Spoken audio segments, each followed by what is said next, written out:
Nah terserah nanti sekda dispo ke siapa, ya kami ikut Bu. Kami nggak boleh ngatur, kami ini nggak bisa misalkan formasi harus dari organisasi. Gitu Bu, nggak bisa sama sekali, kami nggak punya kewenangan itu. Seyogianya memang itu menjadi keputusan masing-masing daerah Bu. Kira-kira siapa? Nah sekda kira-kira siapa? Yang bikin nilai kinerja siapa? Nanti kami sampaikan juga. Tapi intinya surat apapun ke DJPK, mohon itu satu pintu, nggak parsial, baik formasi, baik laporan kenyataan jabatan, baik nanti pada saat pengusulan itu perpindahan jabatan maupun kenaikan jenjang ke kami dari diusulkan. Kalau boleh satu pintu Bu, dan kami di DJPK di Kementerian Keuangan nggak boleh menegaskan bahwa surat ini harus oleh ini, karena pada dasarnya yang kami beri kewenangan itu Pak Sekda. Kenapa Pak Sekdanya kan udah kepala daerah otomatis didelegasikan. Nanti dari kepala badan atau PD-nya kami nggak berhak harus bapak ini, harus bapak ibu ini gitu. Nah kami nggak bisa juga. Tapi inti pesan dari kami memang sebisa mungkin itu satu pintu saja. Mungkin itu Bu ya. Kemudian dari yang Bungo yang sektuan tadi tugas-tugas, dipastikan dulu Pak. Sekarang kita agak nyerempet kepada kinerja. Saya bertanya Pak, Ibu, konsepnya penyetaraan di Pemda itu adalah kalau nggak salah ya Ibu Marisa, dijadikan JF tapi tetap mengerjakan pekerjaan struktural sebelumnya. Iya. Izin itu benar atau salah anggapan kami dari Pemda? Pak. Benar Pak. Pak, selama masih ada Ya, sudah ya, siap. Kami coba memprediksi, saya bicara berani seperti itu karena kami sudah berdiskusi juga dengan sekarang dengan 250, sebelumnya dengan berapa ratus juga gitu kan. Nah itu jadi kesulitan kami Bapak. Misalkan di sektor kami bilang agak repot, tapi ternyata bisa. Oke lah, tapi jangan salah, Bapak Ibu masih ada tugas pokok yang ternyata itu hanya persentase 10% dari tugas pokoknya KPD. Misalkan disampaikan, Pak, saya dapat tugas ini Pak, kami membantu ini, oke, Bapak nanti punya keahlian di sini. Tapi kita tarik ke belakang lagi, tugas utama Bapak bukan itu sebenarnya. Kami khawatir lah, kami yang khawatir gitu, kami khawatir nanti ada sesuatu yang mandek di situ. Bukan kami melarang ya, makanya kami menyarankan kalau bisa dudukan kembali sesuatu pada tempatnya. Misalkan kami membantu dari anggota dewannya segala macam, tapi jangan salah Bapak Ibu atasan bukan anggota dewan. Bapak izin ya Pak ya, masing-masing Pak Salim, Pak izin sekali Pak. Kan atasan Bapak itu berarti sekretariat dewan itu pimpinan OPD siapa Pak? Izin Pak Salim. Sektuan. Kalau Pak Salim masih bergabung dengan sekretaris DPRD Pak. Nah itu dia, sekretaris DPRD apakah punya tugas seperti itu atau tidak? Sebagai fasilitasinya Bang. Iya kan, makanya dilihat dulu tugas seperti apa, sampai seperti apa Pak. Takutnya nanti Bapak memang misalnya terpaksa Pak. Bukan kami melarang ya Pak, takutnya malah terpaksa Bapak malah banyak mengerjakan yang bukan tugas pokoknya Bapak, malah tugas pokoknya KPD Pak. Meskipun nanti Bapak punya di situ. Tapi kami nggak melarang Pak ya, ini kan alangkah lebih baik. Nanti Bapak punya kompetensi untuk di mediasi itu kan akan lebih baik, Bapak nggak berkarir di situ sebenarnya. Bapak malah nanti bisa punya peran lebih, misalkan di DPKAD-nya Pak. Malah bisa peran lebih di situ, karena ternyata nanti keahlian analisis Bapak terkait KPD bisa lebih tercermin di situ Pak. Izin Pak ya, kenapa kami coba dudukan kembali pada tempatnya segala sesuatu. Pun dengan potensi gigi, banyak dari Kasubag Keuangan saya tanya lagi, tetap jadi Kasubag Keuangan, tapi jadi KPD, tetap mengerjakan misalkan jadi PPK-nya lah, misalkan jadi ya ngurusin pencairan APBD, mohon maaf ya, gitu. Padahal tugas Bapak Ibu sekarang jadi KPD, gitu kan? Nah sekarang kita nyambung ke materi yang selanjutnya terkait penilaian kinerja. Bapak Ibu, ini kan namanya kebijakan yang masif ya, kayak terkesan bukan terburu-buru ya, istilahnya revolusioner lah, cepat harus dilaksanakan. Memang ada afirmasi Pak, ada perlindungan Bapak Ibu dari sisi pekerjaan Pak, dari sisi penilaian kinerja, dan dari sisi, mohon maaf, dari sisi penghasilan Bapak Ibu itu sudah mendapatkan sesuatu yang nggak didapatkan oleh JFF yang asli berpindahannya Pak. Bapak ada namanya yang Perpres 50 ya, kalau nggak salah atau 55 ya, yang menjamin bahwa penghasilan Bapak Ibu nggak akan turun Pak dari jabatan administrasi sebelumnya, baik eselon 1 eselon 3. Koreksi kalau saya salah Pak. Sudah berlaku atau belum? Karena Permendagrinya sudah keluar, tidak lanjut dari Perpres tadi. Di sini kalau boleh izin Bapak, mohon maaf saya potong karena sudah menyinggung ke situ. Kami Pak saya sedikit curhat nih Pak. Jangan dulu Pak, saya belum selesai. Coba Pak. Ya, Enggak, saya belum selesai Pak. Kinerja dulu Pak, kasih Iya, kinerja. Nanti kita bahas nggak apa-apa Pak. Saya mau menjelaskan bahwa kinerja Bapak Coba. dilindungin, jadi Pak ya, kinerja Bapak dilindungin. Pertama itu Pak, gini, pada saat Bapak berpindah di awal ada perlindungan. Dulu masih ada namanya subkoordinator untuk tahun 2021, untuk tahun 2022. Ada kan subkoordinator itu disebut di situ bahwa pekerjaan-pekerjaan yang belum JF-nya tetap dikasih nilai minimal 25% dari angka kredit minimal. Misalkan Bapak Ibu sekarang adalah JF KPD muda, angka kredit minimalnya 25 karena dalam satu jenjang pangkat golongan diminta 100 dibagi 4 25. Bapak Ibu tetap mengerjakan pekerjaan S4 tadi. Bapak dapat 25% dari 25. Bapak sudah dapat perlindungan di situ Pak. Untuk yang penyetaraannya berpindahnya di 2021. Terus yang penyetaraannya di 2022 atau SK-nya atau bulan dari Desember itu Pak, tahun 2022 Bapak tetap mengerjakan kerjaan yang lama, tetap dapat afirmasi Pak dengan adanya subkoordinator. Nah, tapi dengan munculnya Permenpan 7 Pak, kerjaan-kerjaan subkoordinator Bapak tadi, terutama indikasi keuangan, sudah nggak ada perlindungan lagi Pak. Dia berakhir di 31 Desember 2022. Per 1 Januari 2023 semuanya harus berlaku di AKPD Pak. Tugas-tugas yang selain AKPD hanya dapat diinput 10%, tugas-tugas dari atasan. Nah inilah yang melatar belakangi kami khawatir Pak. Nanti kinerja Bapak tidak terpotret Pak. Bapak sebagai AKPD tapi mohon maaf diberikan tugas oleh pimpinan atau karena kepentingan organisasi nggak terkait sama AKPD. Dengan berkaca pada aturan yang ada Pak, Bapak bisa dianggap nggak kinerja, itu yang nggak kami inginkan. Karena bagaimanapun juga Bapak Ibu sudah menjadi JF AKPD. Aturan JF AKPD yang berlaku sekarang adalah setiap JF AKPD dia harus membuat 3 SKP. Tuh.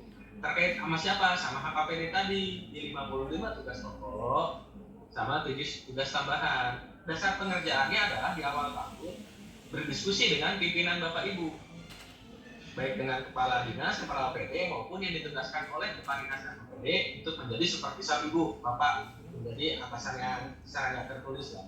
Seperti apa? Misalkan diminta Bapak Ibu buat 3 kerjaan ini ya, Bapak Ibu buat 3 ini tolong sampaikan pada saya. Tapi bisa dibalik, Pak saya mau ngerjain ini Pak, nanti bakal memberikan istilahnya manfaat buat organisasi kita, moga-moga hasil kerjaan saya bermanfaat. Oke. Nah, nanti saya nyambung sedikit mengulang kembali yang disampaikan Pak Wahyudi. Nanti hasil kerjaan Ibu di akhir tahun di Desember atau nanti lewat tahun di Januari disampaikan, Pak kira-kira ini kerjaan saya dapat nilai berapa? Ini secara garis besar ya, kita refresh lagi. Oh saya kasih nilai segini, ya udah nanti biar objektivitasnya kejaga, bentuklah tim tadi. Ingat, tim tadi sudah disampaikan, satu daerah dari provinsi kabupaten kota hanya ada satu, nggak boleh parsial lagi, nggak boleh parsial lagi. Terus kami sudah mendelegasikan secara istilahnya keseluruhan lah. Kami pembina nggak terlibat dalam penilaian. Bedanya kami dengan JF-JF yang lain Bapak. Bahkan atasan Ibu ataupun tim penilai nggak perlu ikut diklat dulu Pak, nggak perlu ikut latihan di kami. Kami nggak perlu mantau ke sana Pak.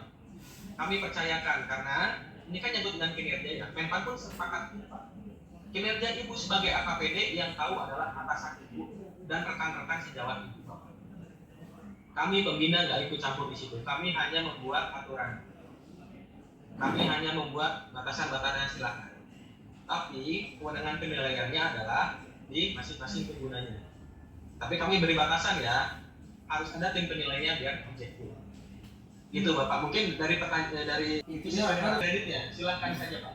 Gimana ini? Karena itu adalah yang paling mudah penghitungan kredit. Pak. Bapak ingat kan sekarang ada nilai kinerja Pak ya, nilai DP3.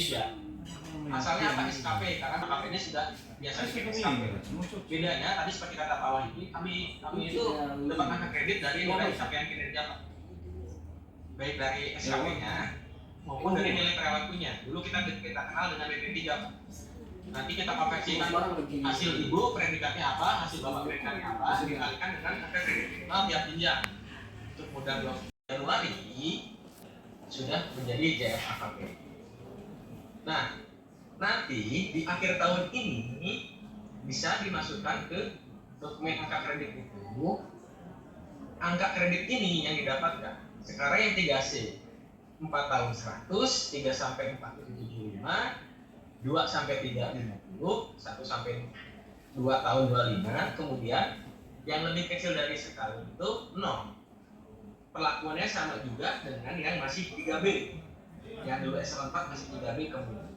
Tapi hal ini tidak berlaku kepada Bapak Ibu yang dialihkan ke JF muda, namun sudah di papan tertinggi di puncaknya, yaitu di 3D, 4A, atau bahkan misalkan ada yang 4B jadi JF muda karena eselon 4. Sama sekali tidak mendapatkan angka kredit. Kenapa? Karena tinggal sejengkal lagi Bapak Ibu nanti naik jenjang. Jadi kan naik ke rekan tadi. Kalau ada yang terlanjur 4A tapi muda, nggak bisa ke 4B sebelum lulus ujian. Sudah 3D Ibu Bapak, kemudian dari JF ahli muda, nggak bisa ke 4A kecuali ujian dulu naik jenjang kemana. Moga-moga slide ini jelas ya. Terutama mungkin ada peserta dari Bapak Ibu BKPSDM atau BKB atau bagian SDM di OPD masing-masing. Inilah angka kredit awal untuk JF AKPD. Akan sangat berbeda dengan JF yang tidak menggunakan konversi kayak AKPD. Inilah angka kredit awalnya biar tidak salah. Ini hak Ibu. Bagi yang diangkat di Desember 2021, berarti nanti ini angka kredit Ibu penilaian 2022 yang ditetapkan nanti 2023 ya, entah Januari atau Februari kapan selesai ditetapkan kreditnya. Inilah kredit awalnya. Untuk yang diangkat di 2020 awal 2021, berarti inilah kredit awal di 2021 di awal 2022 kemarin. Tapi ini hanya berlaku sekali. Nih, bikin bisa dipahami ya, kredit awal. Nah, kemudian untuk yang peluang progo, kita pakai Permenpan berapa? Permenpan yang 2021 pakainya kan Permenpan 8. Perjalanan waktu di 2022 muncul Permenpan 6. Bagi JF yang sudah menjadi JF AKPD di tahun 2008. Namun bagi yang disetarakan di akhir 2021 dengan kata lain 2022 jadi JF-nya, kami silakan boleh pakai Permenpan 6, boleh pakai Permenpan 8. Karena di Permenpan 8 disebutkan bolehlah setahun dipakai dulu. Silakan mau pakai karena pakailah yang termudah dan tidak merugikan, tidak menyusahkan. Intinya adalah yang dinilai dari JF AKPD adalah capaian kinerjanya. Tapi jangan terpaku pada SKP, karena selain ada SKP ada penilaian perilaku juga ya. SKP itu kan itu output pekerjaan. Itu tadi bobotnya 60% dijelaskan oleh Pak Wadi hasil pekerjaannya bikin SKP tadi. Nah 40%-nya hasil perilaku. Nanti ketahuilah nilai kinerja pegawai ya. Nah nanti baru dikonversikan dengan bobot-bobot tadi sangat baik berapa dikalikan dengan angka kredit minimalnya. Kemudian pertanyaan selanjutnya muncul di mana Pak kami tugas pokoknya SKP yang kami lakukan karena kami di luar 3 OPD yang disarankan oleh Pembina, istilahnya mencari solusinya dengan keterlibatan di kinerja tim. Kalau secara aturan ya silakan saja karena memang diperbolehkan yang nggak ada larangan. Dan kami pun di Pembina sudah kami jelaskan dari awal, kami tidak ikut campur ke penilaian kinerja sama sekali. Kami hanya memberikan rambu-rambunya saja. Tadi kan ada beberapa masukan maupun pertanyaan dari teman-teman ya. Saya ikut terlibat dengan OPD yang mempunyai tugas pokoknya itu bersinggungan dengan AKPD. Ya silakan saja. Tapi muncul kepada statement tadi juga. Apakah atasan langsungnya menyetujui atau tidak?